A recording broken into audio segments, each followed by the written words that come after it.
What if you've been thinking about AI differently from everyone else? And that's actually a good thing. In this video, I'm going to reveal the 5 unmistakable signs of an integrative AI thinker. You might discover that you're part of a rare group that sees what others don't. I'm Evan Goldstein. I'm a licensed professional engineer and a data scientist. I'm creating the AI Capitalist channel to talk with the leaders and thinkers like you about what this new world of machine intelligence is going to look like. One of the reasons I started this channel was because I want to be a part of the conversation. So when I'm not in front of this camera, I'm actually a pretty quiet guy. It's not that I have nothing to say, but I find that most people just don't want to talk about the important stuff.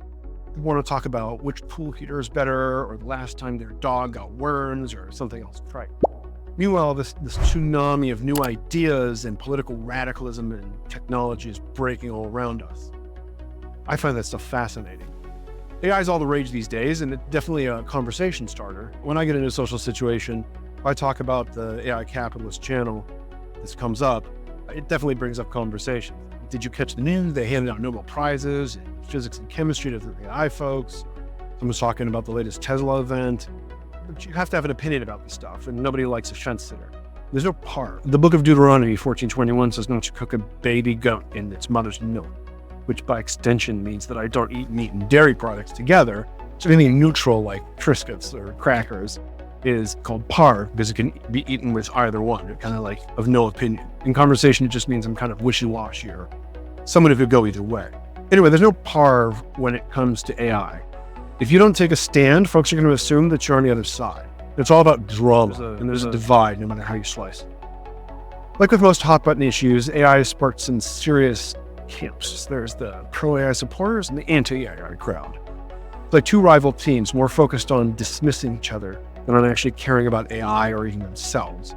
They end up acting like rowdy fans who just want to vent their frustration, whether that's through laughter or rage, or sometimes both. Of course, not everyone who picks a side fits the stereotype. I could go on and create a breakdown of all the different types of supporters, but I'm not getting into that right now. So just know that I see the shades of gray in this debate, and there's a lot more going on in how people identify with these groups than meets the eye. Only a tiny fraction of people go full-on fanatic.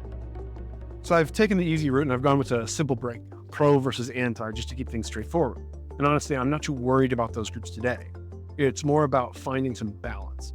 Today, I'm diving into those folks who hang out in the gray area of typical opinions, like where they're super passionate about something or just going along. These integrative thinkers, as I call them, chill in the spaces where others overlook. And I call them integrative thinkers because they're able to integrate from both the extremes. In the chaos of the shouting matches and the random insult, the blocking on social media. But when it comes to AI, you're not going to find them anywhere. And don't mix this up with just being neutral. It isn't about playing both sides. Trust me, there are tons of those fake par of people who just want to please everyone. And they're definitely not shy about it. Integrative thinkers, on the other hand, don't see AI as just one big thing or a simple black and white issue. They view it as a mix of different parts that you can break down and look at individually. You have to tear it apart in your mind. To them, AI is like any other complex problem. It's a puzzle that doesn't fit neatly into boxes or follow any of the rules that we humans make to make sense of this stuff. This perspective can really throw out people for a loop, especially those who can't handle conflicting ideas at the same time. Those are the partisan followers or just agreeable folks. Integrative thinkers definitely go against the mainstream idea that says you can't be all for AI in some areas and then against it in others.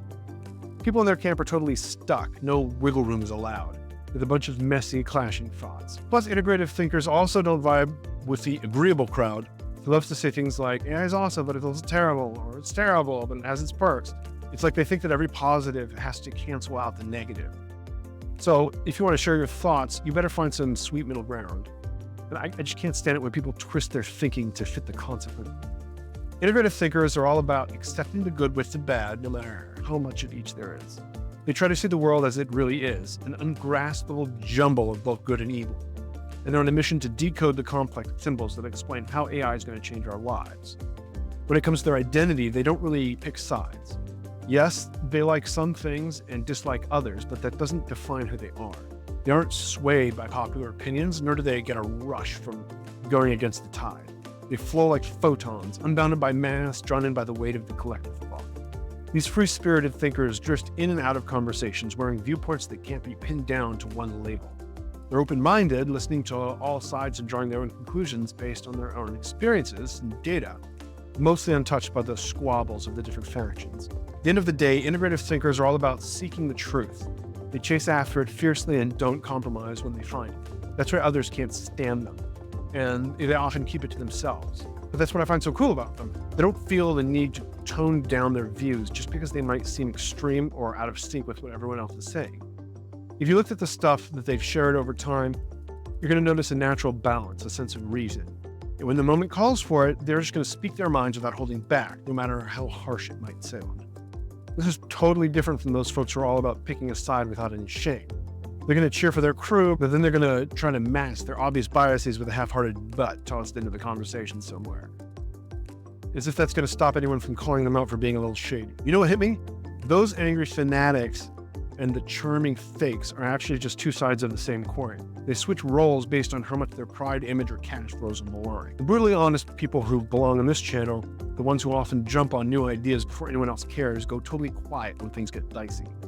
They're there when nobody else gives a hoot, yet when it really matters, like right now, they just kind of hold back. And I get it. People duck out of conflict not because they're scared, but because they know it just turns into a huge mess. Once a topic gets enough buzz to attract the trolls, that's when the arguments start flying and everyone picks a side, and like a sports game. If you don't choose a team, not because you have a view, but because yours doesn't fit either side, you might end up getting booted by both groups, even though you're not against anyone. Now, trust me, I've been there. When things get heated, it feels like you just can't just be on the side of truth anymore. You're either backing the power players or you're seen as the enemy. But there's still hope, because I really believe that nothing can handle being in the spotlight forever without losing its sparkle. And AI is no exception to that rule. Eventually, it's going to lose that shine and just become everyday technology. You don't have to have strong opinions about it, good or bad. It'll just exist, like the internet. Totally unexciting, untouched, and free from all the complications and mess that surrounds the chatter that we have to deal with today. One of these days, the deep thinkers, the ones who actually want the truth, are going to come back. And I really believe that. They're not the mysterious folks I've made them out to be. They're actually just the upgraded versions of us.